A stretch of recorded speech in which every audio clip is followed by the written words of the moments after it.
Or good morning, depending on where you are in the world. We're 102 days and 21 hours and 53 minutes into the Golden Globe race. About to do a tracker update and weather for the next few days. A few interesting things happening, and before I go, I'm going to show you another little feature of the website which people are still getting used to. If you go to live, normally you'd get onto the live tracker from there, but just go to day by day, which is this big bell here.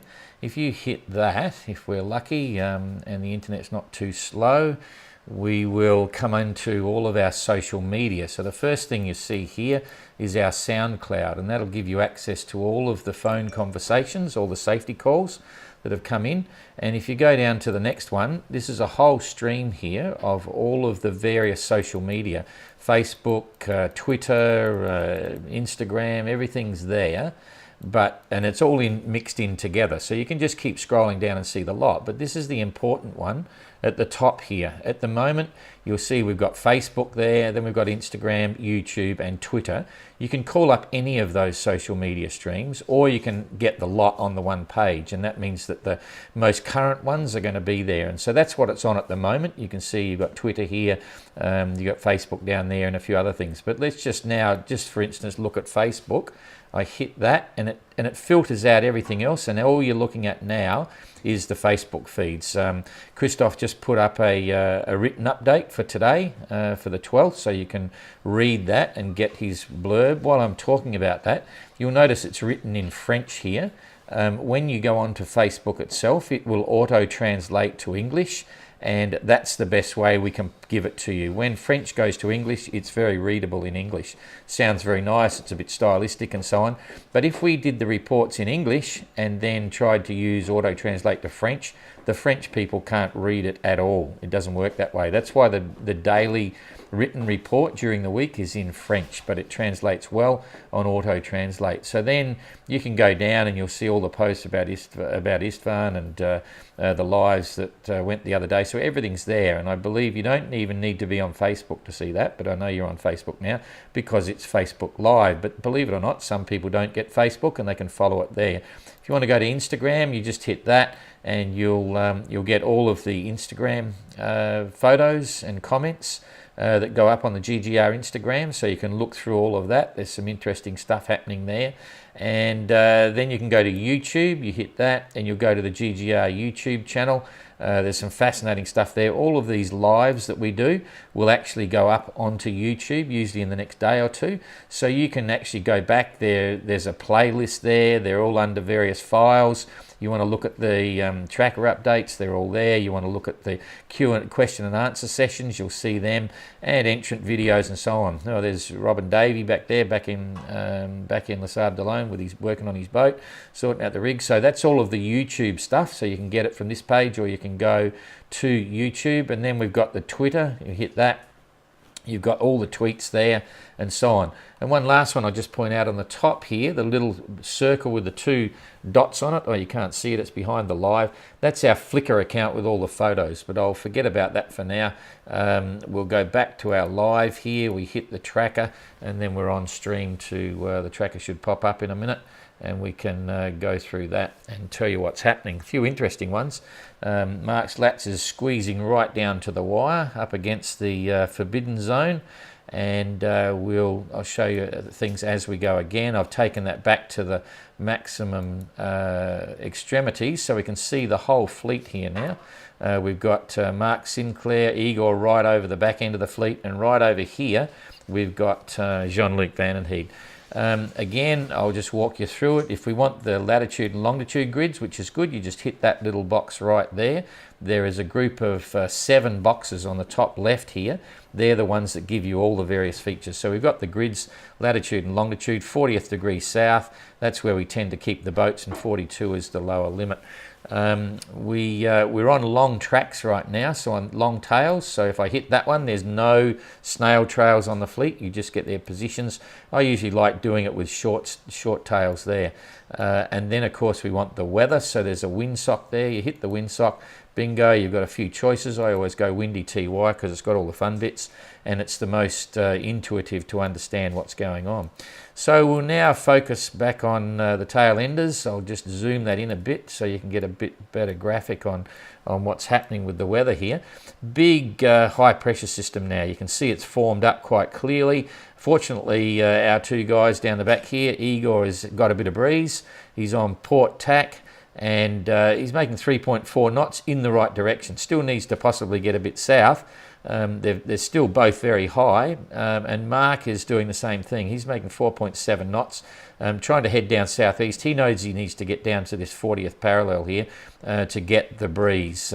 Not sure. Joshua will bounce ahead soon in the next number of days, and it'll be interesting to see. But I think if we were doing it on a day-by-day basis, I think Joshua and Mark Sinclair would be going neck and neck right now. Not Joshua, sorry, Sue Haley.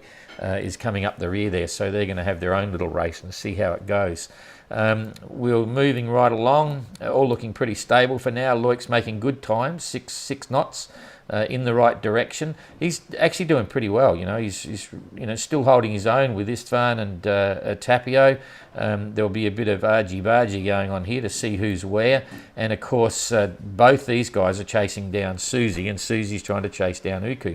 So let's have a look at the distances. If we go to the very back corner here, hit that once, the very last one on the scale, we put up two icons. There's one, there's another one. We can now move them anywhere and we get a distance between the 2 points and a bearing. So Susie's hunting down Uku, so let's just put this over here.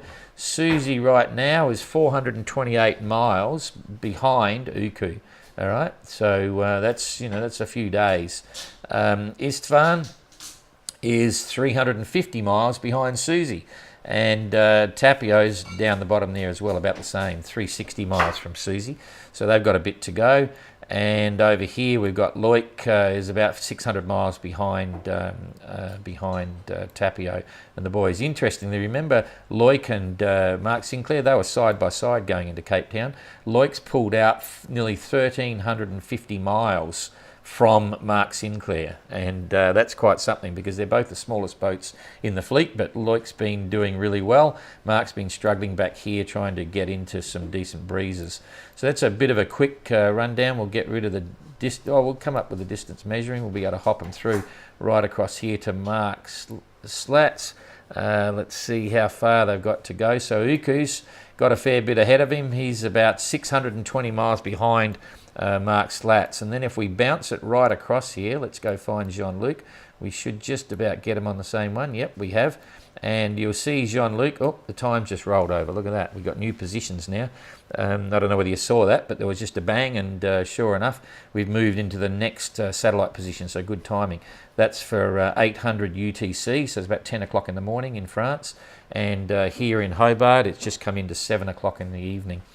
So 1,732 nautical miles between Mark and Jean-Luc. Jean-Luc's still pulling a distance out. Mark's been struggling with light sort of headwinds at the moment. Jean-Luc's had some heavy winds, but they've all gone now. He's been pushed. We'll just zoom in here so you can see it. Seeing we're talking about Jean-Luc.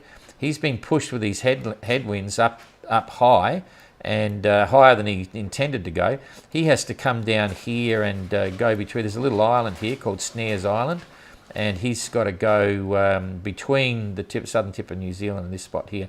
So now the wind's dying off, you'll see him pull down a bit and get around the corner here. That'll be quite a milestone for him as well. So doing pretty well there, no question about that. He has had heavier weather, and we'll see what's going to happen as we come through the back. Mark's objective is to get to Hobart, but look at this. Here's the big surprise for Mark. I'll just push it up. We can call in the exclusion zone here, 42 south. Third one along from this middle group here. If I click that, it's brought in the course. This is the Rumline course to where we want to go, but this is the exclusion zone. And this is at 42 degrees south. If we check Mark's current position, he's making 5.3 knots. At 42 degrees and 42.42 minutes south. Now that puts him about 18 miles from the exclusion zone, and if he dips behind this zone, he's going to be up for a 2-for-1 time penalty. I think he'll be okay because the wind's gone light here. You'll see even as I pull it forward, you'll see it go light. And that means he'll be able to come around. At the moment, the wind's forward of the beam. He would be, you know, either close reaching, I'm not sure how far. He could be going to windward now, and that's about 15 knots, maybe a little bit higher, so he might be bouncing around a bit. But let's just see what happens. We'll go forward 24 hours here and see how he's going to be looking with this breeze. 24 hours, bingo, okay. He's okay in that the wind hasn't strengthened from the front. It's going to go a little bit more to the north, but there's not a lot happening. So he's going to be drifting around this southern limit waiting for the breeze. So it'll be slow progress, but he's good in light weather. He works really hard. He'll make progress on that. So in 24 hours time, he might be up here somewhere and start to run out of breeze. So then let's just see what happens in the next 24 hours after that, just to give him an idea what he's got. Oh, the wind come right around. This is how quick this system's formed up here. It's a low forming up the top there. And he's got light winds from the south. At least it's going to keep him away from the southern limit here, so he'll be okay. By then he'll be drifting along over the side. All okay for not getting a penalty, but not so good for making fast time to Hobart. We'll keep working forward on his weather right now, just to see. So that's 2 days forward. Just to give us an idea, we'll go forward 3 days. So at that stage he'd be there. Got a southerly. Okay, he'll get on a move a bit. We'll get him down to about here. So it's 4 days.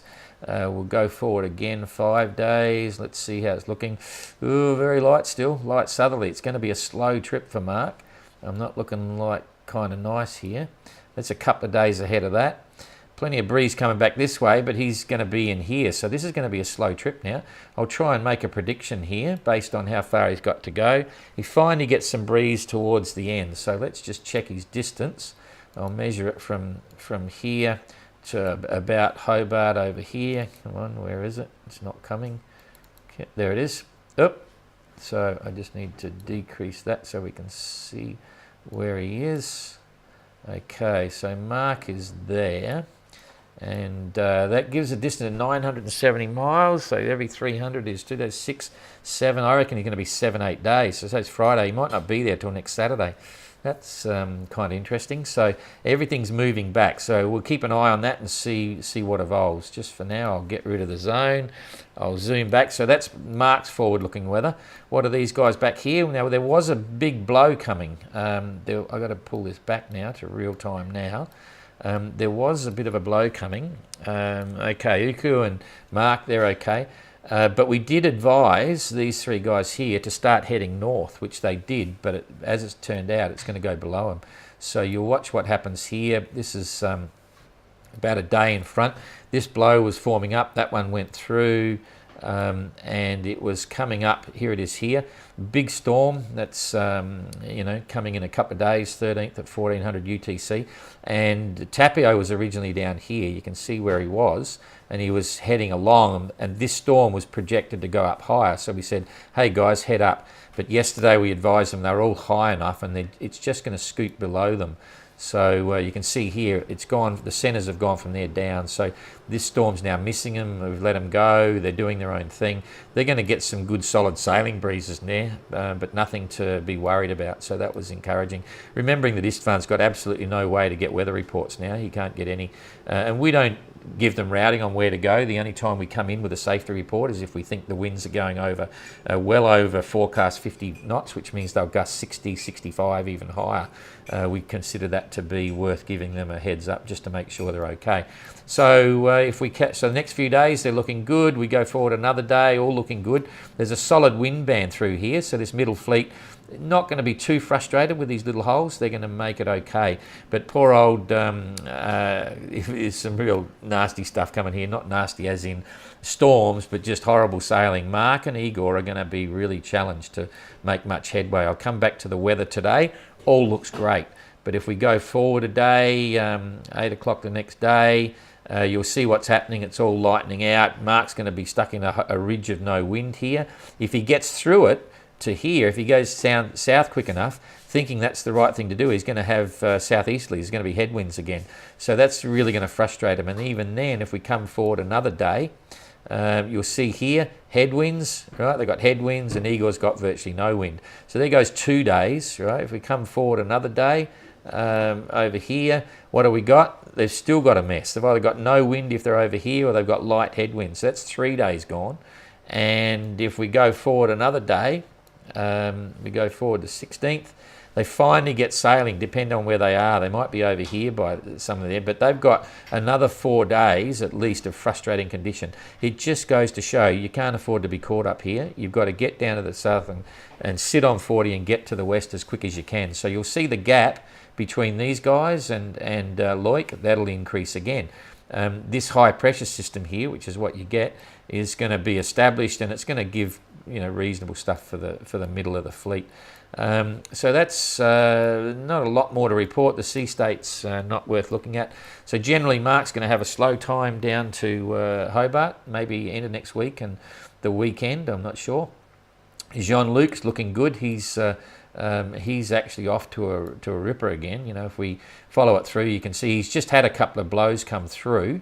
He's got the big one down south. We've pushed him through about 4 days. If you're just watching Jean-Luc there, I'll just push it up again just to see. He's going to get round the corner in the next few days and have plenty of wind in front of him, but he's missed a bit of that. By this stage, 3 days, he'll be up here. He'll get a big kick here. When he gets up here, he's got to go right round the corner. If we put the mark in, you can see they've got to come around the corner and get up past the Bounty Islands here, and then get up above this latitude, and that's where they'll sit. So that's 46 degrees south, a lot further south than the other side. The other side, we're up about this level, but going across the Pacific Ocean, it's a little bit more stable, and we'll hope that they get reasonable breezes. So that's really about it. Jean-Luc continues to pull away. Mark's slow trip to Hobart. Uku's just plodding along, doing well. He's making 6.3 knots at the moment. He'll be happy enough, and there's no real vicious storms coming. Just the guys at the back are going to be very frustrated. So that's about it. Thanks a lot, and I'll try and do these every couple of days now. So see you later on.